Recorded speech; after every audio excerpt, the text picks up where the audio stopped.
என்னம்மா இது? உன்னை கேட்டா எவனே கூப்பிட்டு அவரு நீயா?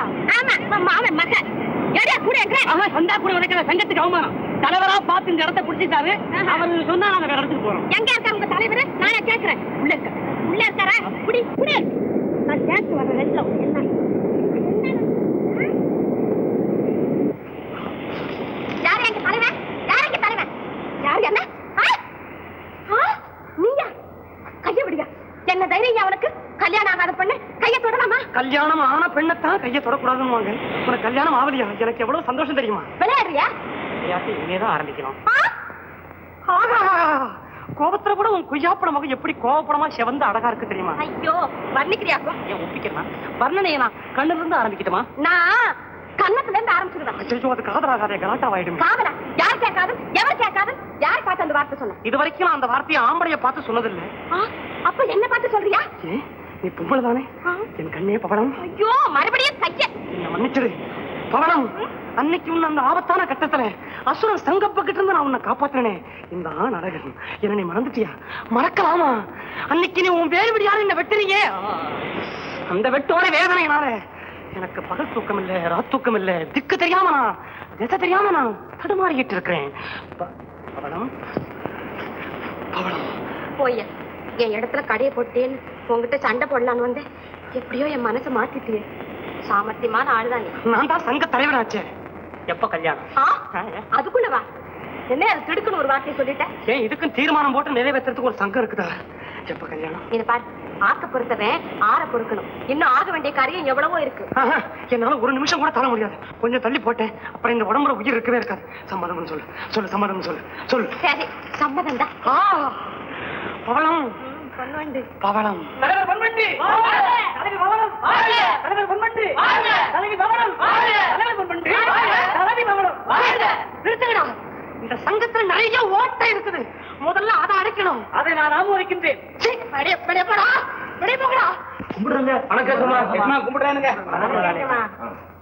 என்ன முத்து, இன்னைக்கு வந்துட்டீங்களா? நீ வரும்போது நான் வராம இருப்பேனா? உங்களுக்கு தான் நஷ்டம். நீ ஏன்டா குறுக்க பேசுற? உங்களுக்கு நல்ல சொல்லக்கூடாதுங்களா? வேலை சொல்லிட்டீங்களா? என்ன சொல்ல போற? பழைய வேலை தானே. இல்லீங்க, இன்னைக்கு மீன் ரொம்ப கம்மிங்க. அதனால 35 கேட்க போற. கேப்பா, நீ ஆம்பளை 40 கேப்ப. கண்டிப்பா, அது கூட உங்களுக்காகத்தான். ஏ முத்து, நீயும் அதே 40 தானே? ஏதோ போட்டு கொடுங்களேன். இவங்களை விட மாட்டாங்களா? யார் சொன்னது? நீ ஒருத்திதான். இதுக்கே 40 கொடுக்கும் போது உன் மீனுக்கு 50 கொடுக்க, 50 கம்மி கொடுக்க மாட்டாங்க. கெடுத்துட்டிய காரியத்தை. இந்த பாரு, பொம்பளை மீனுக்கு 50 கொடுக்கும் போது நீயும் அதையே கேட்கலாமா? ஆம்பளை அந்தஸ்து என்ன ஆகுறது? நீ 55 கேடு. நீங்க ரொம்ப நல்லா இருக்கணுங்க. வாப்பா அரையாப்பா, உன் மக மார்க்கெட்டுக்கு வந்த பிற்பாடு மீன் விலையெல்லாம் எப்படி ஏறி போச்சு தெரியுமா? கூடைக்கு 50 ரூபாயா. யாரு சமா விலை சொன்னது? வேற யார் சொல்லுவாங்க? உன் மகதான். அது விளையாட்டு பிள்ளை சமா, தெரியாம சொல்லியிருக்கேன். அவனுங்க என்ன சொல்றானுங்க? 55 வேணுமா? நான் 15 ரூபாய்க்கு தர்றேன் சமா, நீங்க எடுத்துட்டு போங்க. நீ பேசாத சங்கா. ஆமா, உங்களுக்கு எல்லாம் எவ்வளவு கொடுக்கறது? 5 ரூபாய்க்கு கிடைச்சாலும் தேவையில்லை. என்னடா எஜமா, நான் மடையா இல்லடா. உங்க மீனெல்லாம் எடுத்து உங்க தலைவருக்கு மாலையா கட்டி போடுங்க.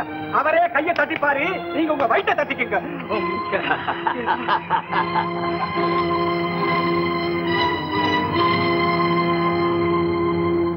என்ன இருந்தாலும் மாணிக்கத்துக்கு புத்தியே இல்லப்பா. பட்டினி கிடக்கிறவங்க போய் பணக்காரங்கிட்ட மோதலாமா? ரொம்ப சாமர்த்தியமா முத நாள் வந்து விலை ஏத்தினாரு இவர். இவர் முதலாளி, மூடி அதிகமாச்ச. மறுநாள் வந்து நல்லா பயத்துல அடிச்சார். கடைசியா கண்ட பலன் மீனெல்லாம் அழுகி போனதான் மிச்சம். மாணிக்க தனிக்கட்ட அவர் வீராப்பு பேசலாம். ஏதோ பெருசா செய்யறேன்னு பட்டணத்துக்கு போயிட்டாரு. இந்த புள்ள குட்டிகளை வச்சுக்கிட்டு இப்ப நாம என்ன செய்யறது? அதான் நான் ஒண்ணு சொல்றேன் கேளுங்க. என்ன? மாணிக்க திரும்பி வர்றதுக்குள்ள நாம் எல்லாரும் முதலாளிகிட்ட போய் அவர் கால் கையில விழுந்து கொஞ்சம் பணத்தை கடனா வாங்கிட்டு வரலாம்ப்பா. ஆமா, அதுதான் சரியான முடிவு. வாங்க போகலாம். வாங்க.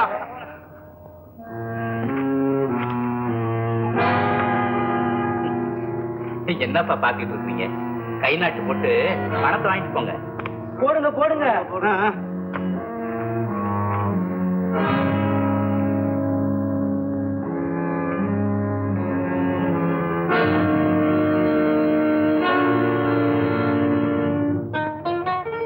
மாணிக்கம், உன் பேச்சுல எனக்கு நல்ல நம்பிக்கை இருக்கு. உங்க குப்பத்து மீனை எல்லாம் நானே வாங்கிக்கிறேன். நீ பயப்படாம போயிட்டு வா. ரொம்ப நன்றிங்க. தயவுசெய்து நாளைக்கு கடற்கரைக்கு வந்துருங்க. வரேன், கண்டிப்பா வரேன். மாணிக்கம், இந்த 1000 ரூபாய இப்ப நீ அட்வான்ஸா வச்சு. வேணாங்க, நீங்க அங்க வந்து எங்க மீனையெல்லாம் வாங்கின பிறகு பணத்தை கொடுத்தா அப்படிங்களா? போயிட்டு வா. நல்லது. நீலமேகத்துக்கிட்ட கடன் வாங்கினீங்களா? அவன் சொன்ன கண்டிஷனுக்கெல்லாம் சம்மதிச்சு கையெழுத்து போட்டீங்களா? ஏன் போட்டீங்க? வயிறு காயுது, புள்ள குட்டி எல்லாம் சாகுது, வேற நாங்க என்னதான் செய்யறது? இந்த மாதிரி பத்திரங்களை வச்சுக்கிட்டாலே நம்ம எல்லாரையும் அழிக்க பார்க்கலாம். இவ்வளவு பட்டு உங்களுக்கு புத்தி வரலையே. நடந்தது நடந்து போச்சு, அவருக்கு எழுதியும் கொடுத்துட்டோம். இனிமே என்ன செய்யணும் நீயாவது சொல்லு தம்பி. இதுக்காகத்தான் பட்டணத்துக்கு போய் புதிய ஏஜெண்ட பார்த்து ஏற்பாடு செய்து வந்திருக்கேன். இனிமேல் நீலமேகத்துக்கு நாம எல்லாம் மீனை விற்க வேண்டிய அவசியமே கிடையாது. அவனுக்கு பணம் தானே வேணும், புதிய ஏஜென்ட் கிட்ட வாங்கி திருப்பி கொடுத்துருவோம். வாங்க.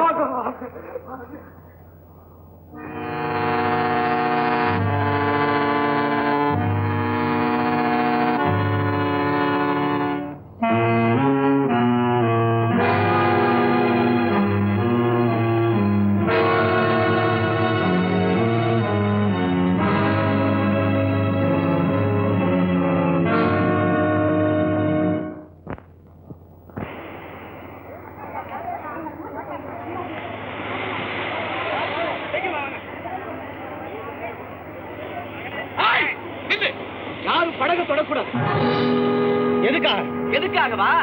வாங்கின பணத்தை திருப்பி கொடுத்துட்டு படகுல ஏறுங்க, இல்ல இடுப்புல ஈர துணி கட்டிட்டு ஓடுங்க. இது முதலாளி உத்தரவு. மாணிக்கம், பாத்தியா? கடன் வாங்க வேண்டாம்னு சொன்ன கேட்டீங்களா? அதல்லப்பா, எல்லாம் உன்னால வந்ததுதான். பழக்கம் போல அவனுக்கே மீனை வித்து தொலைச்சிருக்கலாம். குழப்புக்கே ஆபத்தா போச்சு. இப்ப ஏன் அப்படி அழறீங்க? ஒவ்வொருத்தரும் கணக்கு வழக்கு இல்லாம கடன் வாங்கினதாதான் அதை வச்சுக்கிட்டு நம்ம உயிரையே பறிக்க பார்க்கலாம். மாணிக்கம், அனாவசியமா பேச. இதுக்காக உன்னால பணம் கட்ட முடியும்னா கட்டு, இல்ல வந்த வழியை பார்த்துட்டு போ. ஏய், உனக்கு பணம் தானே வேணும். அந்த புது ஏஜென்ட் வரட்டும், அவரை வச்சு மாணவத்தில் நடக்கிறேன். அது அவர் வந்துட்டார். வாங்க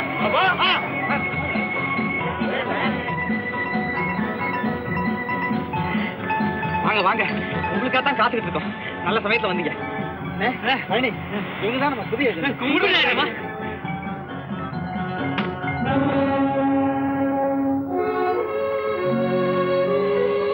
மாணிக்கம், சரித்திரத்தையே மாத்த பாக்குறியா?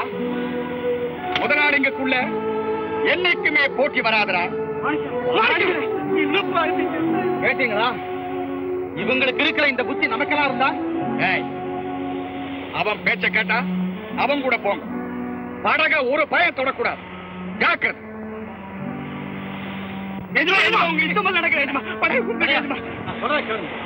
அவங்க போறா போகட்டும். போய் அரசாங்கத்துக்கிட்ட பேசி எல்லா வசதியும் வாங்கிக்கிறாங்க. நீ இப்படித்தாப்பா ஏதாவது சொல்லிக்கிட்டே இருப்ப. புதிய ஏஜென்ட் வெளியே முடிஞ்சு போச்சு. இப்ப அரசாங்கத்துக்கிட்ட போய் சொல்றேங்கிறா. இப்படி நீ ஒவ்வொன்னா சொல்லி முடிக்கிறதுக்குள்ள வயிறும் புள்ள குட்டியும் சும்மா இருக்குமா? வாங்க போகலாம். மாணிக்கம், அனாவசியமா ஏப்பா கஷ்டப்படுற? எல்லா விதிப்படித்தான் நடக்கும். அவங்கள ஏத்து நாம ஏதாவது செய்ய முடியுமா? கடவுள் எல்லா வசதியும் அவங்க கொடுத்துருக்க, நமக்கு என்னப்பா கொடுத்தா? வாங்க போகலாம்.